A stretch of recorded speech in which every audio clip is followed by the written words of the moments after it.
बाबा बराल बालुकेश्वर महिमा अपार बाबा विभूति जन्मित झील को पुओ कर विश्वास रही।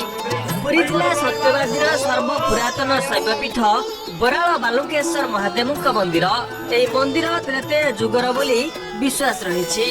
अलौकिक महिमा सारा ओडिशा रे प्रसिद्ध यह शैवपीठ किंवदंती अनुसार आठगड़ राजा 7 झील थिले किंतु बाबा जड़े सेवायत राजा को भेटी प्रतिश्रुति देइथिले जे तांको परवर्ती संतान पुओ हेबो किंतु राजा कन्या संतान होइथिला। सेवकों निर्देश क्रमे राजा झील को बाबा विभूति खुआई कदली पत्र उपरे ओलटाई शुआई देइथिले। तेबे बाबा अलौकिक महिमा फल किछि समय परे से पुओरे परिणत हो जाइथिले। इतिहास अनुसार जितेबाला प्रभु रामचंद्र वनवास रे थिले एठारे भृगु मुनि आश्रम रे रही भार्गवी नदीर बालीरु शिवलिंग तैयारी करी पूजा करिथिले। सही लिंग आज बालुकेश्वर नाम रे विश्वविख्यात बोली मान्यता रही।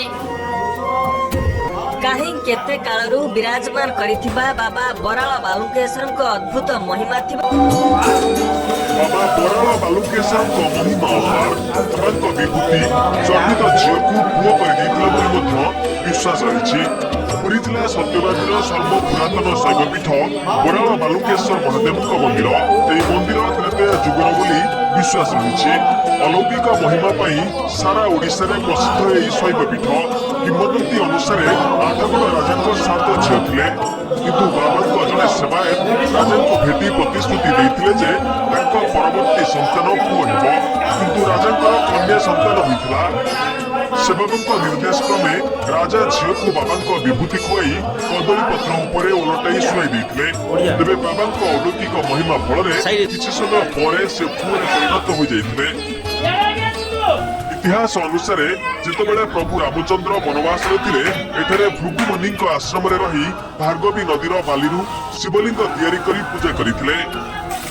सही लिंग आज बालुकेश्वर नाम रे विश्वविख्यात बोली मान्यता रही। कहीं केते कालरू विराजमान करिथिबा बाबा बराल बालुकेश्वर को अद्भुत महिमा थिबारु दिनकु दिन एठाकू भक्तों भीड़ बढ़िबार लागिछि। कहानी पछर सत जहाँ भी हेउना कहीं विश्वास पीठ समस्त को एमिति आकृष्ट करिथौ।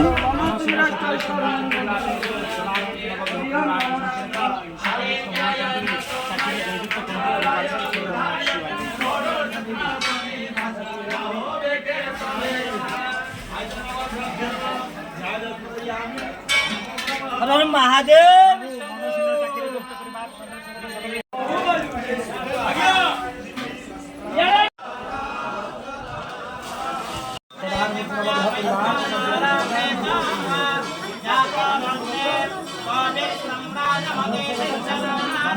मन प्रभु